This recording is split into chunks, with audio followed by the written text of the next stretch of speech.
up from wherever the hell you land in this airport comes a Chinese man. Now, folks, not a Chinese American. I'm talking about la vraie chose. This is the real deal. This is a man who's just flown halfway around the world to arrive where he thinks is Cincinnati, or at least Ohio, only to find that he is now where? Northern Kentucky. So I see him coming, and then I look at the guy at the information booth, and I say to myself, as a linguist, this is going to be good. So he presents himself. He stands in front of the indigenous Northern Kentucky type who does not acknowledge him. Now, folks, I'm Sicilian. Don't worry, I'm not packing today, all right? My blood boils at a real low temperature, all right?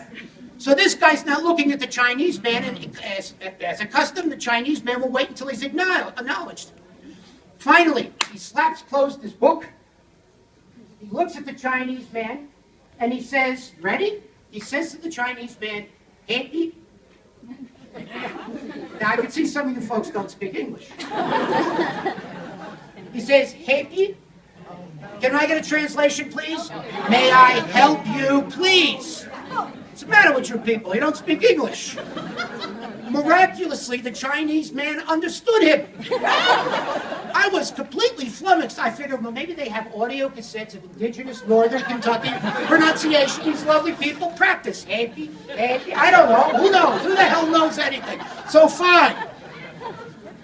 Chinese man, now that he's acknowledged, says to the indigenous North, this is true now, all right?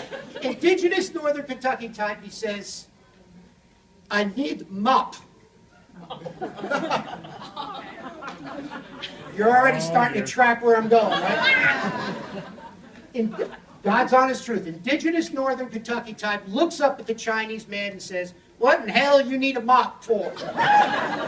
And I'm thinking, maleducato. At any rate, so fine. Chinese man realizes he's not negotiating meaning.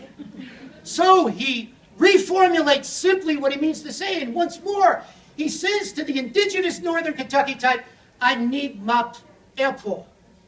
I need mop airport." Indigenous North says, "What in hell you need to mop the airport for?" That's when I took out my knife, and I jumped in between them, and I don't know who frightened this Chinese man more, but it was probably me, because I don't think he'd ever seen an irate Sicilian before, all right? And I started screaming at the guy in the information booth, "What is wrong with you? Look at this man. He's just flown halfway around the world. He thought he was coming to Cincinnati. He thought he was at least going to hit Ohio, and he's somewhere in Northern Kentucky. Look at him. Look at the way he's dressed. What do you think he does? He's an international airport mopper?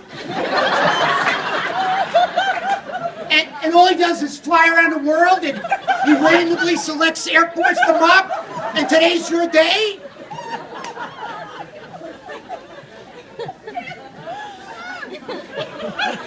And then I did what any good teacher would do. I took the indigenous Northern Kentucky type through the bowels. I said, "Listen." The Chinese guys were staring at me. "Listen." I said, "What could he possibly need? Could he need a MIP? No. Could he need a mop? No. What about a MEP? No. There are only two things in the world that make sense in English. One is map. The other one is mop. You're in an information booth. Why do you pick mop?"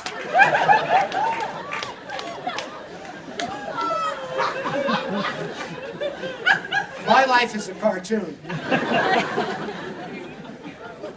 We need to be patient.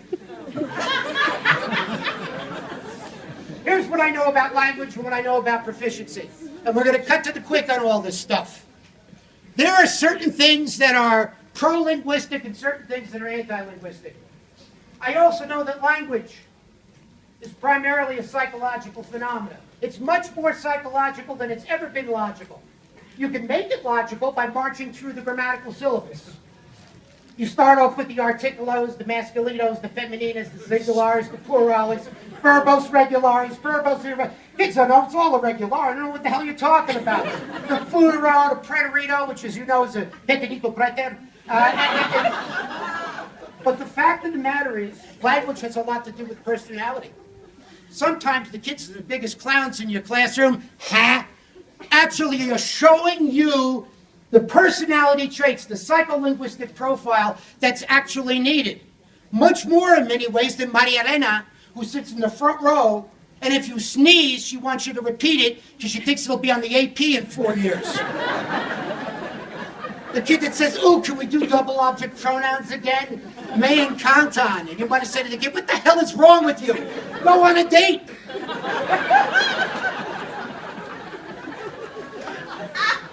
There is no doubt in my mind that a classroom that is truly proficiency-oriented supports completely and thoroughly 3 hallmark characteristics: risk-taking, vulnerability, and intuition.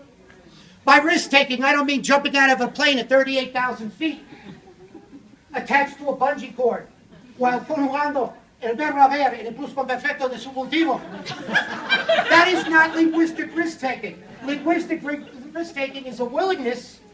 It's a willingness to confront more language than what you own. Now look, guys, I speak 3 world languages, well, 4, if you count English, but I don't know whether to count it or not, because I grew up in New Jersey. Now, where all they have is English as a second language. All right, now look. If you've seen The Sopranos, you know what I'm talking about. All right, now look. I'm not a native speaker of French, Spanish, nor Italian. For me to confront the native speaker requires nerve. I ain't the real deal. I'm a Hertz Rent-A Latino. You understand what I'm saying to you?